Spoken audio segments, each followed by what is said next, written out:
인하대학교 주성환 교수 반도체 패키징 개발이 불가능하다고 하는 EUV 장비 중국이 금년 내 생산을 한다고 합니다. 국내에도 연구 개발이 필요하다는 점을 생각해 보면서 만들어 보았습니다. 저는 인하대학교 금속 반도체 소재 및 첨단 제조 공정 연구실에서 근무하고 있습니다. 아래는 연락처와 제가 하는 일이 되겠습니다. 현재 반도체 패키징 인력 양성 사업을 진행하고 있습니다. 반도체 소재 부품 장비 기술 전문 인력 양성 사업으로 소재 부품 장비 산업 경쟁력 강화를 위한 산업 밀착형 전문 인력 양성 및 산학협력 인력 양성 생태계 조성 사업을 하고 있습니다. 이 중에서 패키지와 테스트 분과를 진행하고 있습니다. 여기서 제가 하는 분야에 대한 패키징 등 여러 가지 실습을 진행할 수 있습니다. 논점: 왜 ASML만 만드는가? 일본은 왜 못 만드는가? 미국이 중국 수출을 막을 때 ASML, 네덜란드는 왜 말을 듣는가? 이런 점에 대해서 생각해 봤습니다. 왜 ASML만 만드는가는 이쪽 회사가 필립스하고 ASM I인가 하는 회사하고 이제 합작으로 만든 게 ASML인데 이쪽은 오랜 기간 동안 이걸 만들었습니다. 그래서 투자를 많이 해서 했기 때문에 현재는 ASML만 만들고 향후는 누구나 만들 수 있을 거라고 생각하고 있습니다. 일본이 광학을 잘하기 때문에 일본이 만들 수 있는데 왜 안 되나 했더니 이거의 원천 특허나 원천 기술은 미국이 갖고 있는 것 같습니다. 근데 일본에게는 이런 특허권 양도를 안 한 거로 역사책에 나오더라고요. 그래서 그런 면에서 이제 못 만들지 않았나 하는 생각이 들고, 미국이 중국 수출을 막을 때 ASML은 왜 네덜란드 ASML은 왜 이 말을 듣는가를 봤을 때 ASML의 원천 특허가 미국에서 있기 때문에 원천 기술이죠. 특허, 그러니까 원천 기술 부분이 미국에 많은 영향을 받았기 때문에 미국에서 막으면 안 되는 걸 알고 있습니다. 법적으로. 그런 면에서 이제 하고 있는데 여러분이 좀 더 자세히 알아보시면 될 것 같고, 중국이 만드는 장비는 가능한가?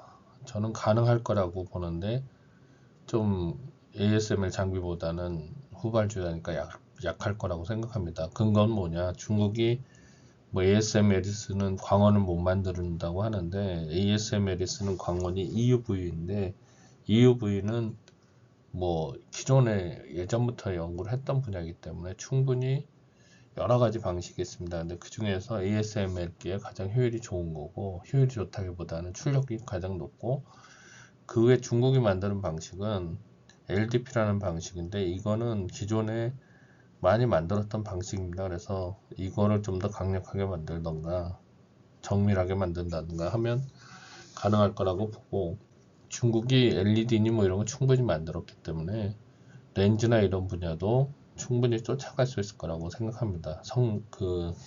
그리고 성능이 안 나는 거는 계속 개발하다 보면 되는 거죠. 지금 우리나라가 하이브리드 펀딩에서 중국에서 밀리는데 그 기술은 아데이라는 곳에서 팔아서 그걸 아주 예전부터 중국의 YMTC가 사갖고 와서 란드 메모리를 그렇게 만들어냈습니다. 세계 최초로 290몇 단을 싼 방식으로. 그러니까 우리가 투자를 안 해서 그렇지 투자의 방향만 잘 설정하면 한국도 충분히 가능할 거라고 봅니다. 중국도 당연히 가능하고요.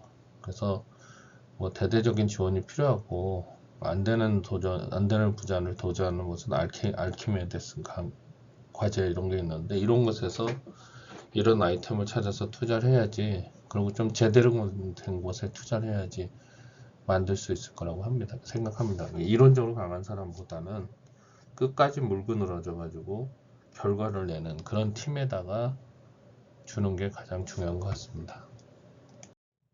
EUV 장비란 무엇인가? 최첨단 반도체에 반드시 필요한 장비고, 그것 때문에 TSMC니 인텔이니 삼성이 살아 다니는 거고, SK도 최근에 도입한 걸 알고 있습니다. 반도체 노광 장비라고 볼 수가 있고, 7나노 이하의 공정에 이 장비가 없으면 만들지 못하기 때문에 중국 애들이 지금 이걸 만들려는 이유가 최첨단 반도체를 만드는 ASML 장비를 EUV 장비를 안 파니까 그걸 자체적으로 개발하려는 게 그들의 니드라고 볼 수가 있습니다. 최첨단 반도체에서 이겨내기 위해서. 그래서 1나노미터의 옹스트롱 공정에서도 이게 반드시 필요한 장비고, 세계에서 만드는 회사가 딱 하나 ASML 하나 독점입니다. 그래서 ASML이 안 팔면 중국에서 최첨단 반도체를 못 사니까 DUV라는 EUV 방식 전 거를 여러 번 겹쳐서 찍어내는 그런 방식을 써서 하니까 생산성도 떨어지고 정밀도도 떨어지고, 이래서 이제 개발하려는 게 목적이죠. 기존에 사용하던 그 장비는 아래 그림의 ARF 장비인데 한 700억 정도 합니다. 이거는 뭐 니콘도 만들고 ASML도 만들고 캐논도 만들고 이렇게 만드는 걸로 알고 있는 장비인데, EUV에 오면서 이제 못 만들게 된 거죠. 그래서 EUV는 뭐 2천억이고, 최근에 하이 NA라는 게 개구수인데, 개구수가 높은 장비를 해서 뒤에서 설명할 겁니다. 5천억 정도 되는데, 요건 이제 옹스트롱 공정에서 필요할 거라고 보고 있습니다. 그리고 TSMC가 제일 많고, 그 다음에 인텔, 삼성 순이고, SK는 한 대 산 걸로 알고 있습니다. 그리고 마이크론은 없는 걸로 알고 있고, 2025년 현재. 중국의 수출 금지로 고성능 반도체 산업에 못 들어가니까 최근에 중국이 국산을 했다고 하는 이유도 그런 방식이라고 생각하면 되겠습니다. 그 기존 방식하고 이전 방식의 EUV 방식의 근본적인 차이는 이 파장이 190나노에서 13.5나노로 확 줄은 겁니다. 그래서 기존 거는 렌즈를 해서 포커싱을 하는데, 여기 이렇게 쭉 여기서 포커싱을 하는 거죠. EUV는 이제 이 미러를 사용해서 합니다. 이유는 이 EUV 광원이 고에너지라서 순식간에 흡수가 되기 때문에 초진공 상태에서 하는 그런 이유도 있는 거죠. 중국 ASML 장비를 생산한다고 합니다. 하웨이가 시험 생산은 2025년 3분기부터 시작할 예정이라고 하니까 저는 뭐 충분히 가능할 거라고 생각합니다. 뭐 그 대신에 이제 많이 웨이퍼를 만들어내지 못하겠죠. 근데 중국은 정부에서 끝도 없이 돈을 대주니까 이거는 뭐 충분히 국가적으로 얘네는 만들 수 있을 거라고 봅니다. 이유는 뭐 이 친구들이 만드는 광원이 뭐 새로운 광원도 아니고 기존의 제어 기술도 충분히 가능할 거라고 봅니다. 안 되면 이제 해외에서 사와야죠. 근데 제가 알기로는 초정밀 기기에 대한 초정밀 그 제어기에 대한 그 중국 판매가 안 되는지는 확인해 봐야 되겠지만 뭐 충분히 가능할 거라고 저는 생각하고 있습니다. 돈이 문제지 개발을 못하는 건 아닌 거라고 보고 있습니다.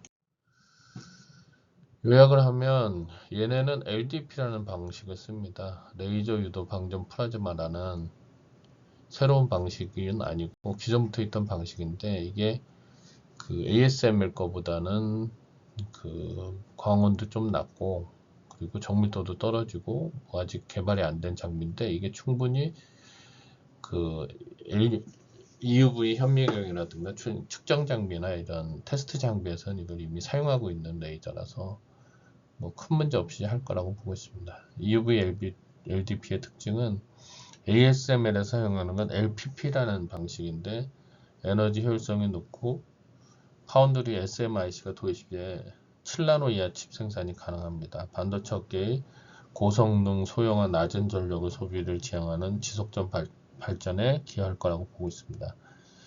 EUV LDP는 뭐 여기 중국에서만 사용한 게 아니라 EUV 포토마스크 검사, 이 포토마스크 검사는 EUV 공정에 반드시 필요하거든요. 그래서 그런 곳에서 이미 다 사용하고 있던 기술이었고, EUV 검사 및 메톨로지 측정하는 장비의 소스로 활용됩니다.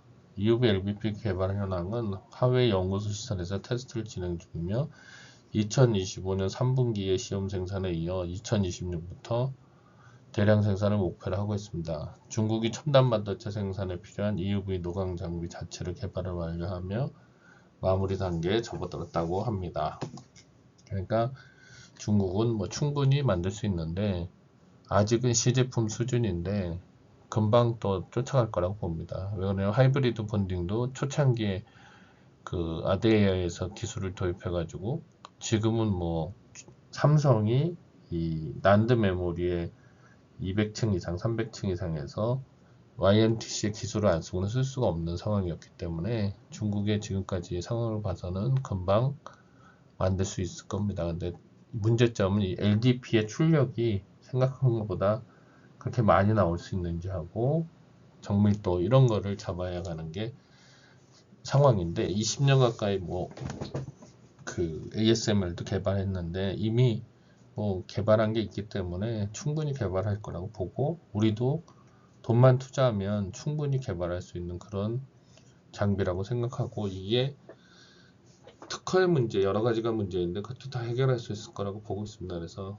이런 분야에 대한 투자가 꼭 필요할 것 같아서 이 비디오를 만들었습니다. 그리고 또한 지금 하이브리드 본딩 장비를 만들면서 초정밀 제어 시스템에 대한 기본적인 이제 지식이 생기면 충분히 우리나라도 만들고 저희 연구실에도 충분히 만들 수 있을 거라고 보고 있습니다.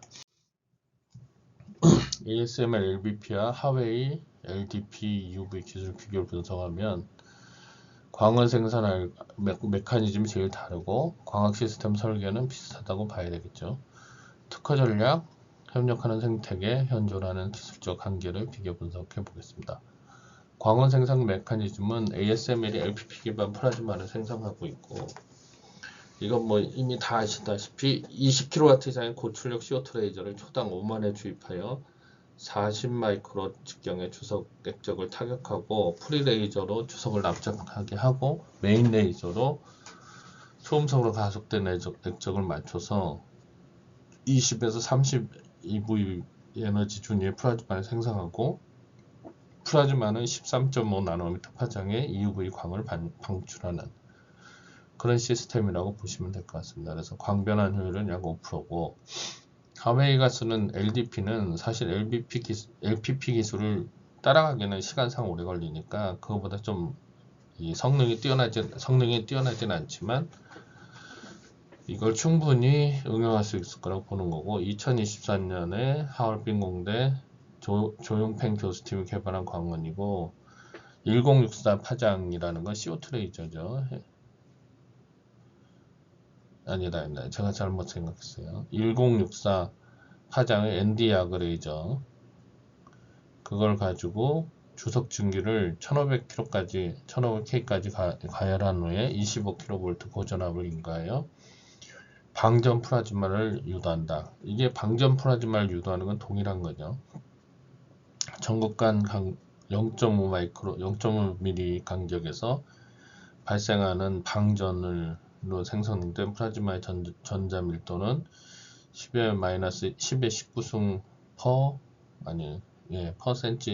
세제곱 센치 수준이고 광변환 효율은 LBP 대비에 40% 향상된 7% 정도가 되는 거고 에너지 소모는 15kW 이하로 절감할 수가 있는 거죠. 그 장비 크기를 ASML에 비교해서 75% 축소할 수 있는 게 장점입니다. 작게 만들 수 있다는 거죠. 광학 시스템은 ASML은 자체적으로 개발한 광학 시스템이 아니라 칼 자이스라는 세계적인 광학 시스템 만들죠. 우리가 쓰는 렌즈도 칼 자이스 렌즈가 제일 좋다고 하는 그런 거죠. 그래서 칼 자이스가 제공하는 12장의 초정밀 곡면 미러로 구성했고 미러의 거칠기는 0.1 나노미터 RMS고 0.55 NA 뉴메리컬 어퍼처에서 8나노까지 해상도를 구현한다고 하는데 8나노라는 의미가 이 D램 그리고 그 HPC 같은 데서의 이 해상도하고 우리가 구현한 나노미터하고는 또 다른 거니까 그거의 상관관계도 여러분이 잘 공부하면 좋을 것 같습니다. 1000W의 EUV 광원 입력 시 웨이퍼의 도달 에너지는 20mW per 제곱 센티미터 수준이라고 합니다. 이것도 이게 중간에 흡수가 많이 되니까 초진공 환경에서 사용해야 되고 초당 150장의 웨이퍼 처리 속도를 유지하는 그런 시스템이라고 보시는 게 나을 거고 하웨이는 뭐 복합 재료층 구조로 정밀도를 보완했는데 정밀도를 보완해야 되겠죠. 상하이 기계연구소라는 곳에서 개발한 MOSI 다층 방막 코팅 미러를 사용한다. 이건 똑같은 거죠. 사용하는 게 이제 얘네가 이걸 만들어냈다라는 게 중요한 거고, 우리도 뭐 충분히 만들어낼 수 있을 거라고 봅니다. 이제 비용이 들어가서 그렇지. 그러니까 좀 똑똑한 기획하는 정부의 기관의 관료가 이 돈을 지원해서 이걸 만들 수 있게 하는 게 중요할 거라고 봅니다. 우리나라는 돈도 있고 사람도 있고 한데 안 만드니까 기획의 문제인 게 큰 것 같습니다. 0.33 NA에서 13나노미터의 해상도를 달성할 수 있다는 거고, 미러의 수명은 3만 시간으로 칼 자이스 제품의 30%, 그러니까 0.33까지 된 거고, ASML도 초반에는 이 2천억짜리는 0.33이고 최근에 나오는 하이 NA는 0.55이니까 하웨이가 후발주자니까 당연히 0.33이 맞는 거고, 미러의 수명도 당연히 짧을 거고 처음 만들었으니까. 그리고 광학 시스템 간섭을 위해 방전 플라즈마의 공간 안정성 플러스 마이너스 5마이크로 변동을 하기 위한 FJ 기반 실시간 하드웨어로 제어하니까 실시간 제어할 수 있겠죠. 그런 시스템을 사용하고 있다. 그래서 우리도 충분히 찾아보거나 만들거나 수입하거나 해서 방법을 찾으면 될 것 같습니다. 기술적 과제 한계는 ASM LPP의 도전 과제는 뭐 에너지 효율이 낮다 이런 거고, EUV 1W 생산에 20kW 전력이 소모가 되는 거고, 1W가 또 흡수돼 가지고 미러에서 나오는 게 적은 거죠. 유지 비용이 800만 달러. 얼마예요? 800만 달러. 10만 달러가 한 14억이니까 800만 달러면은 한 200억, 300억 되겠네요. 이건 여러분이 계산해 보시고, 광학계 민감도가 0.1 나노미터 미러 오차 시에 수율이 30% 감소한다는 게 문제고, 화해 LDP는 뭐 이건 계속 개선하면 될 것 같습니다. 그 개선한 게 아까 얘기한 그 플라즈마의 간격, 플라즈마를 형성시키는 전극의 간격을 하드웨어적으로 제어하고 있다는 건데, 그거 좀 더 정밀하게 만들고 하면 뭐 충분히 될 거라고 봅니다. 그래서 플라즈마의 불안정성인데 출력 변동폭을 플러스 마이너스 5%, ASML이 플러스 마이너스 2%. 소재 한계가 EUV 전용 뭐 칼라돈 레진의 국산화율이 12%인데 이 칼라돈 레진이 뭔지 모르겠어요. 얘네가 국산화 시킨 것 같네요. 생산성 문제는 현재 시간당 10장 처리인데 ASML이 150장. 이거는 후발주자니까 뭐 당연히 이제 겨우 시제품 만들었는데 속도를 올리는 건 추후의 문제라고 봅니다. 특허 분쟁 리스크는 당연히 있겠죠. LPP 기반 450개 특허를 우회 가능성을 검토하는 게 필요하다. 우리도 마찬가지겠죠. ASML하고 화웨이 기술 평가는 제일 중요한 광원 메커니즘이 다른 거죠. LPP는 ASML이 자체 개발한 거라고 볼 수 있고, 물론 사이먼가요? 그런 회사에서 이제 인수해가지고 속도가 빨라진 거고, 화웨이는 뭐 자체 개발한 거라고 하는데 LDP는 사실 개발하고 뭐 파는 데가 많으니까 뭐 베꼈다고 봐야 되겠죠. 베꼈다기보다는 하여간 뭐 벤치마킹해서 개발했다. 좋은 말을 쓰는 게 나을 것 같네요. 그러니까 앞에 말은 취소입니다.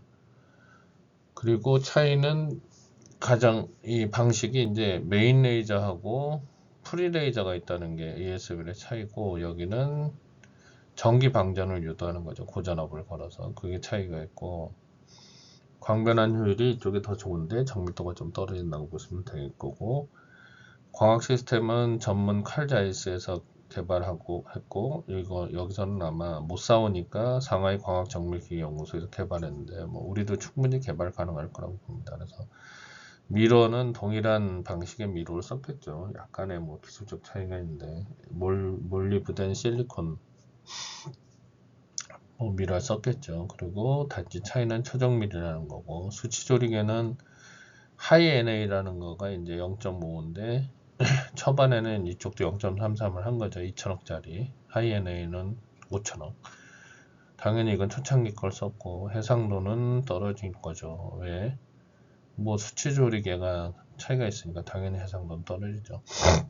그러니까 초창기 장비, 하웨이는 초창기 장비, 그러니까 ASML의 2천억짜리 장비고 지금 비교하는 ASML은 5천억 장비하고 0.5짜리 5천억짜리랑 하니까 당연히 한번 개선되는 장비하고는 성능 차이가 당연히 있는 거고, 미러의 수명도 10만 3만 당연히 적겠죠. 프라즈마 안정성도 변동폭이 크겠죠. 지금 뭐 방전하는 간격을 일정하게 조절한다는데, 그게 이제 하드웨어적으로 FPGA로 조절한다니까 뭐 이게 개선되면 낮을 거라고 보고, 진공 요구 조건은 비슷할 거라고 보고, 장비 설치 면적 확 주는 거고, 웨이퍼 처리 속도도 적고, 그러니까 뭐 특허가 있는 거죠. 협력 파트너가 여러 군데 있는 거고, 대부분 여긴 중국에서 하고, 전용 내지는 ASM은 양산하고 있으니까 여러 군데 있는 거고, 뭐 국산화율, 내진의 국산화율을 얘기하는데 뭐 12%라고 합니다. 그래서 기술적 과제는 앞에서 설명한 대로 그 여기에 적어놨고, 결론은 뭐냐면 ASML은 0.5짜리 5천억짜리 장비와 비교한 거고, 하웨이는 이제 처음 만든 ASML의 초창기 장비 2천억짜리하고 비교한 거니까, 뭐 제 생각에는 충분히 중국도 이미 만들기로 생각했고 정부에서 엄청나게 밀어대니 뭐 조만간 뭐 만들거나 할 수 있을 거라고 보고 있습니다. 뭐 속도가 느리면 여러 개를 쫙 깔아, 뭐 100대 쓸 거를 1000대 중국은 뭐 깔면 되니까 제 생각에는 뭐 충분히 중국도 쫓아갈 거라고 보고 있습니다. 우리도 그런 투자가 이루어져야 될 거라고 보고 있습니다. 우리도 만들어야죠. 국내 연구개발은 표준연내 2024년으로 되어 있네요. 여기서 EUV 성능평가센터라는데, Z핀치기 EUV 강원, LPP EUV 강원, 뭐 HHG EUV 강원인데 모든 강원을 다 산다는 거죠. 그러면 여기서 테스트하기가 좋은 거고, EUV 감도 검사기, 파워 측정기, EUV 분광기, 펠리클 투과율 측정기, EUV 반사경 측정용 진공 챔버, 이거는 미러 측정하는 거죠. 그러니까 이게 기반이 되면 충분히 이제 그 EUV 장비로 만들 수 있죠. 예산은 한 100억 정도 된다는데 뭐 어떻게 될지 모르죠, 이게. 국내에서 만들었다고 하는 데가 이제 HHG를 사용하는 EV 고차 조합파라고 하네요.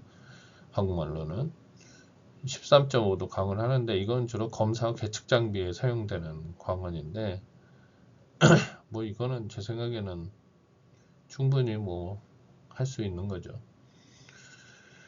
한양대 안진호 교수님하고 SNS 테크의 승병훈 전무님, FST, 이솔 뭐 이런 분들이 주로 이제 많이 하고 계시는 것 같습니다. 뭐 이거 충분히 뭐 만들 수 있는 장비라고 보고 있습니다.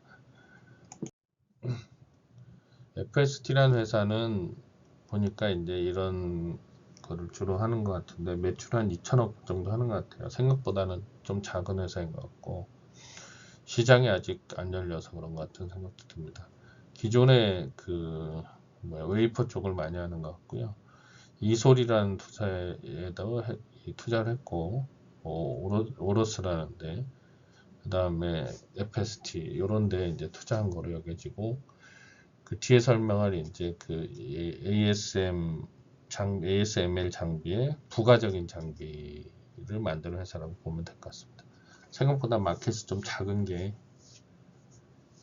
좀 안타깝긴 한데 점점 커질 거라고 보고 있습니다. 우리가 이제 뒤쫓아가는 입장이니까. 그래서 제 생각에는 FST도 중요한데 정부에서 적극적인 투자가 있어서 몇 조 단위의 투자를 하면 충분히 세계 시장에서 이제 우리가 노광 쪽에 이제 많이 들어갈 수 있는 기회라고 보고 있습니다. LDP 장비로 파는데 보니까 오시오라는 회사가 있더라고요. 그래서 소스를 팔아요. S910이라고 해서 이런 식으로. 그래서 뭐 이거는 여기 보시면 요게 이제 중국에서 얘기했던 간극이죠. 그 프라즈마가 아니라 이제 그 전극의 간격. 그래서 요게 이제 나온 거고, 그리고 여기 보시면 리퀴드 주석하고 리퀴드 주석에 이 프라즈마 아닌 그 고전압을 가해가지고 그 EUV를 발산할 수 있게 이렇게 하는 그런 시스템으로 볼 수 있습니다. HH 방식 EUV 레이저는 2023년에 아토초 단위 빛을 생성하고 측정하는 핵심적인 역할은 3일 과학자 안 율리하고 피에르 아고스티니 페렌츠 크라우스 교수에게 주어졌고, 초광력 에너지 레이저를 이용해 고차 조합파 HH를 발생하고 이를 이용하여 아토초 펄스를 생성하고 측정하는 방법까지는 테너도슈 헨슈라는 교수가 절대 이상 제어하고 단일화 아토초 펄스를 최초로 측정한 그런 게 있습니다. 이 양반의 도움을 받은 거죠. 그 전부터 이제 이 기술을 갖고 있었기 때문에. 그러니까 측정하는 방식이 되겠습니다. 그래서 이거를 이 아토초, 그러니까 HH 방식의 레이저에다가 넣은 거죠. 요약하면 EUV 장비는 7나노 이하 공정 이하에서 사용하고 13.5 EUV 빛을 사용하고 광원은 LPP는 ASML, LDP는 중국이나 EUV 현미경 검사 장비에 사용되고 또 HHG도 사용하고 있는 상황입니다. 주요 부품은 EUV 광원 발생기, 콜렉터 미러, 레티클 마스크죠. 블랭크 마스크, 그리고 펠리클, 액정 보호 필름, 그리고 사이즈가 건물 3층인데, 그리고 검사 장비, 이런 곳에 대한 언급을 하겠습니다. 여기서 제일 중요한 거는 몇 나노 하는 패턴의 크기인데, 요건 CD는 K1 감마 분의 NA. 요거죠. 그래서 K1은 공정변수. 이 남다른 노광 파장이니까 EUV, DUV가 이거고, NA는 개구수가 됩니다. 그래서 요게 이제 근거는 뭐냐면, 레일이라는 사람이 결국은 회절이라는 것 때문에 이제 요거 식을 만들었는데, 보통 어떻게 하냐면 파장을 줄이죠. 그래서 DUV에서 EUV로 바뀐 거고, 그 다음에 NA가 늘리는 건데, NA를 늘린다는 게 뭐가 되겠습니까? 0.33에서 0.5로 NA 값을 늘린 게 지금 ASML이죠. 그리고 나서 이게 한계가 되면 또 파장을 줄이고, 그리고 NA 값을 늘리고 하는데, 그 다음 파장에 대한 거를 제가 이제 생각하는 게 있는데, 여기서는 뭐 언급을 안 하겠습니다. 지금 ASML이 하는 EUV 공부하기도 바쁜 분들에게 그러니까 새로운 거를 얘기하기는 아직 멀고요. 그 기존의 방식의 광학계는 DUV ARF는 193나노를 쓰는데, 이게 렌즈를 사용하는 마지막입니다. 그래서 일본 사람들이 이게 캐논하고 그다음 니콘이 렌즈 잘 만들고 카메라 잘 만들지 않습니까? 근데 더 이상 여기서는 힘든 게 된 게, 여기서는 이제 EUV라는 걸 쓰게 되면 이게 공기 중에서도 흡수되니까 이걸 전부 반사시키는 그런 방식의 그 방식을 사용하죠. 그래서 여기 오른쪽 보면 광원의 렌즈로 하던 거에서 반사시켜서 하는 그런 방식을 사용하는 게 특징이 되겠습니다. 그래서 지금 여기 보시면 뭐 머큐리 램프 수은등이죠. KRF, ARF, 그리고 ARFI, EUV 이렇게까지 사용되는 걸 볼 수가 있고, 좌측 밑에 보면 이제 레이저 프로듀스드 플라즈마 이미지 LPP 플라즈마의 이미지고, 여기서 에너지 전이가 떨어지면서 빛이 나오는데 그게 EUV가 되고, EUV를 미러로 직강해서 보내주는 그런 시스템이 되겠습니다. 마찬가지로 이제 그 에너지 전이를 에너지를 보게 되면 뭐 여기 보시면 비저블, DUV, EUV 요 다음에 EUV 다음이 결국은 그 새로운 또 람다가 되겠습니다. 여러 가지 이제 연구를 하고 있는 거죠. 이 중에 하나가 다음 타깃이 될 것 같습니다. 그러니까 이제 ASML도 왜 이걸 했냐면, 여러 가지 빛 중에서 DUV 다음에 이제 EUV를 찾아내서 여기에 집중을 한 거죠. 그럼 누군가 또 다른 회사가, 한국에 있는 회사가 정부에서 충분히 지원하던 회사에서 지원하면 그 다음에 대한 거를 미리 준비할 거라고 보고 있는 거고, 일본도 아마 그 다음을 위해서 준비하고 있을 거라고 보고 있습니다. 지금 현재는 이제 우리나라는 뭐 새로운 게 나오면 그때 쫓아가기 바쁜 나라이기 때문에 현재는 EUV 쫓아가는 게 최우선인 것 같습니다. 그럼 EUV가 뭐 8나노 뭐 어쩌고 된다는데 그 나노스를 보면 이거를 패턴을 만들 때 리소그라피를 2번 반복하고 그리고 4번 반복하고 하는 멀티 패터닝 기법을 사용하면 예를 들어서 15나노다, 14나노다 그러면 반으로 쪼개면 7나노까지 맞출 수가 있는 거죠. 그러니까 그런 여러 가지를 하게 되면 뭐 정밀도 맞출 수 있는데 에러가 좀 심해지고 그런 다음에 문제가 좀 생기겠죠.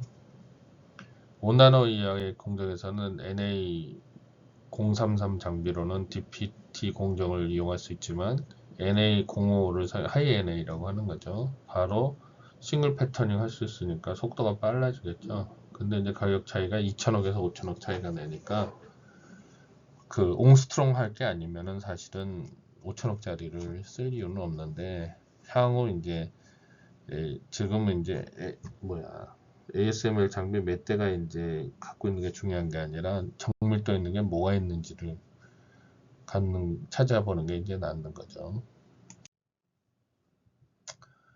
그래서 어쨌든 여기 보시면 하이엔드 NA EUV 보는데 2024년에 EUV 0.55가 나왔고 2028년에서 20년 사이에 EUV 0.33이 나와서 뭐 7나노 그리고 5나노 3나노 하는 거고 14에서 7은 EUV 없이도 만든 게 이제 된 거죠. 그래서 요걸 보면은 이제 시대가 어떻게 갈지 볼 수가 있는 것 같습니다.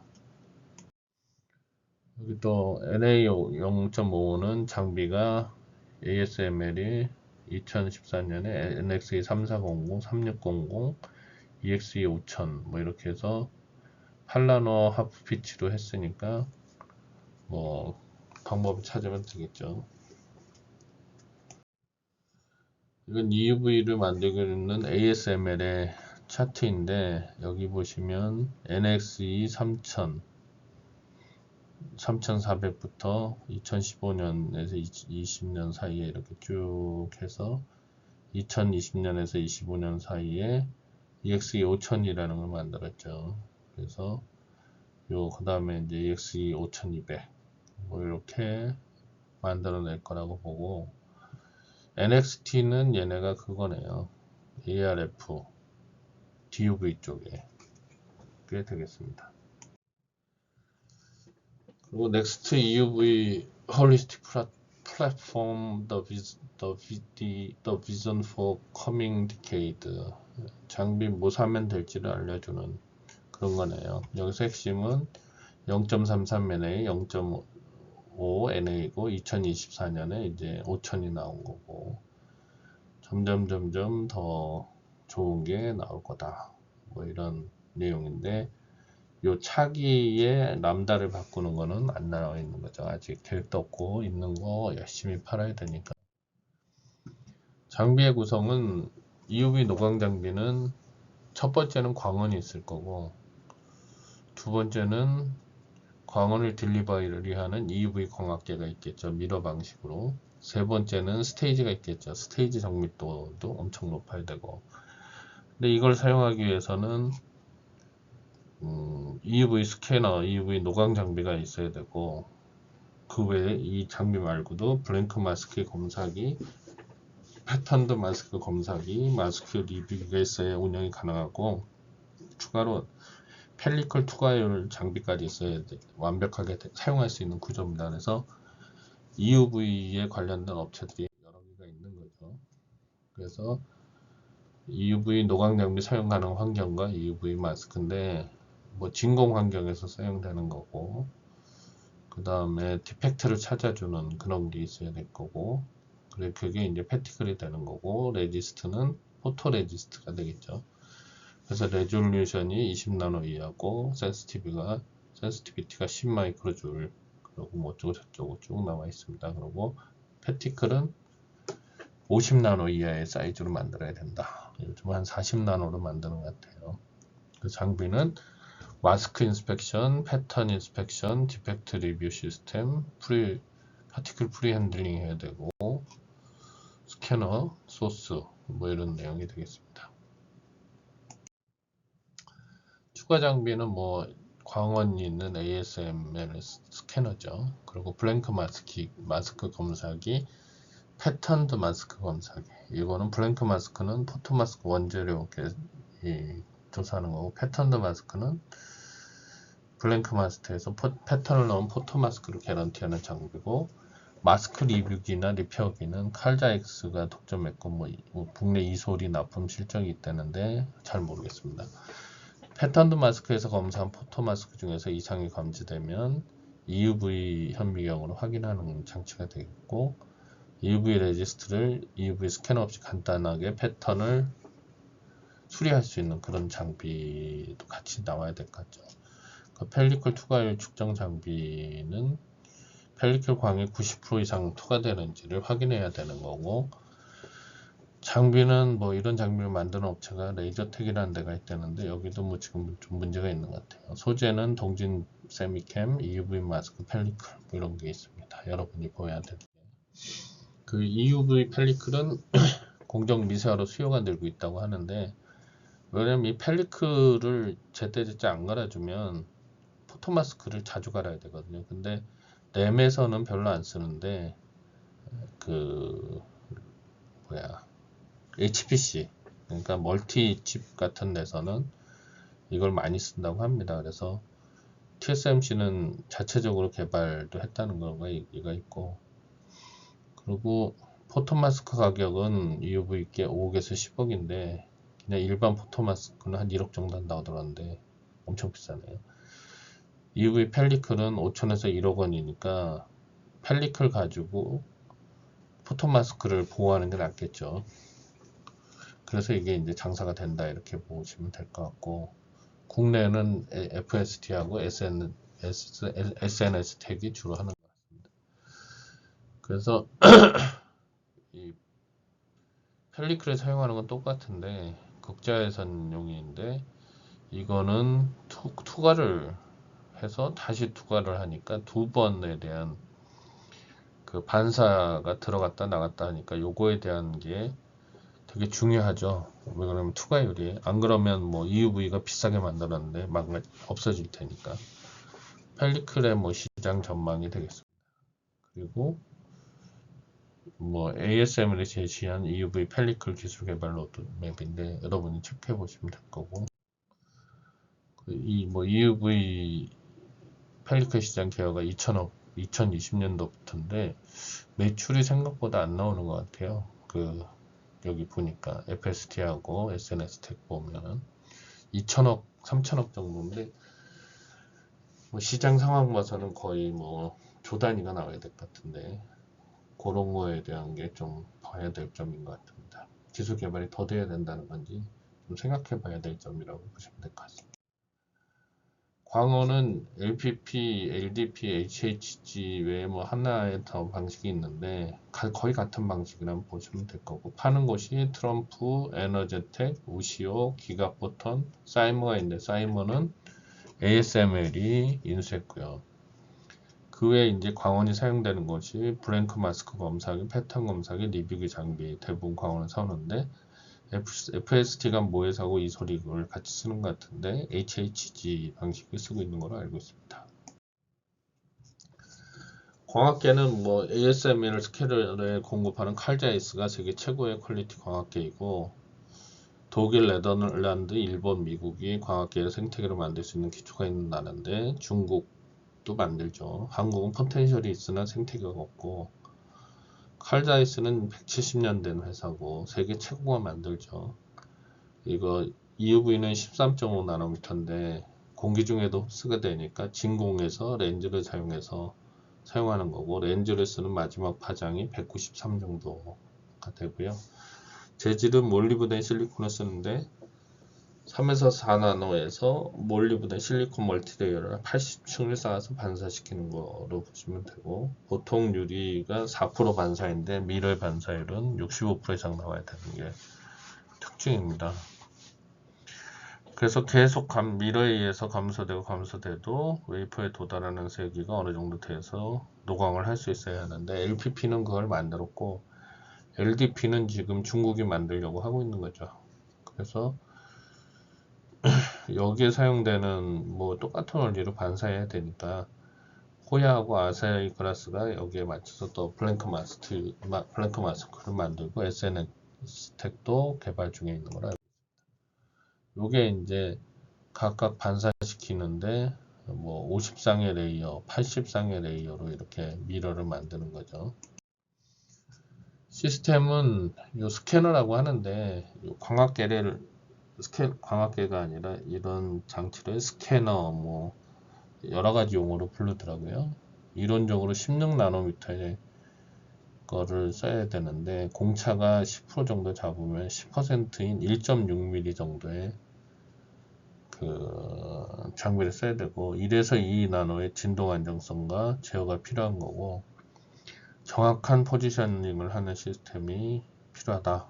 이런 과정에서 EUV 스캐너를 만들 수 있는 업체는 ASML 뿐인데 뭐 ASML이 모든 부품을 만들지 않으니까 결국은 이걸 만든 업체가 정해져 있겠죠. 네덜란드에. 그런 데서 이제 가져오니까 이 비슷한 부품을 가져와서 하면 만들 수 있을 거라고 보여집니다. EUV 노광 장비가 먼저 적용되는 분야는 파운드리가 가장 먼저 적용이 될 거고요. 그 다음에 메모리는 좀 늦게 되는데 펠리클도 지금 안 팔리는 이유가 D램에서는 그 펠리클이 없이도 지금 사용할 수 있는 상황이라고 하더라고요. 그래서 이게 좀 더 정밀해지면 좀 더 그 펠리클 판매가 많아질 거라고 볼 수 있고 이런 노광 장비는 스캐너라고도 부르는데 365 나노를 쓰는 게 I라인, 248을 쓰는 게 KRF, 193을 쓰는 게 ARF를 사용하는 거고 이게 D램의 38나노 또는 19나노미터를 구현하는 노광 장비고 13.5 파장을 쓰는 장비가 이제 EUV 노광 장비다. 이렇게 보시면 될 것 같습니다. 기존 방식하고 비교하는 거는 가격이 일단 ARF는 700억 하고 EUV는 0.33 개구수가 있는 게 한 2천억, 0.5가 되는 게 5호인가 이게 5천억 정도 된다고 합니다. 여기까지가 일본 업체가 들어오고 안 들어오는데 그거 이제 렌즈를 사용하는 거하고 이제 반사시키는 거하고는 차이도 있지만 뭐 여러 가지가 있을 것 같습니다. 그래서 레졸루션은 76나노인데 38 하프 피치가 되는 거고 26나노인데 13나노 하프 피치가 되니까 14나노 이하부터 이걸 사용한다 뭐 이런 얘기도 있고 그 7나노 이하에서도 뭐 이거 16나노 쓴다 이런 얘기가 있습니다. 그래서 기존에 이제 EUV 도입 전에 DUV는 렌즈 위에 물을 살짝 담궈서 구경을 NA를 크게 하는 방식을 쓰기도 하고 여러 가지 썼는데 시대가 바뀐 거죠. 지금 본딩에서도 TCB 본딩에서 하이브리드 본딩 할 때처럼 확 바뀌는 것처럼 결국은 이제 TCB 본딩에서 쓰던 정밀 기술을 EUV에 적용할 수 있을까 해서 생각을 해봤는데 충분히 적용이 가능할 것 같고 지금 저희 실험실에서도 이걸 충분히 만들어낼 수 있을 거라고 보고 있습니다. 그래서 좀 더 연구를 해보는 방향으로 하는데 시장이 이제 문제인 거죠. 어쨌든 국산화나 뭐 이런 연구는 충분히 가능할 거라고 보여지고 있습니다. 예, 이상입니다. 감사합니다.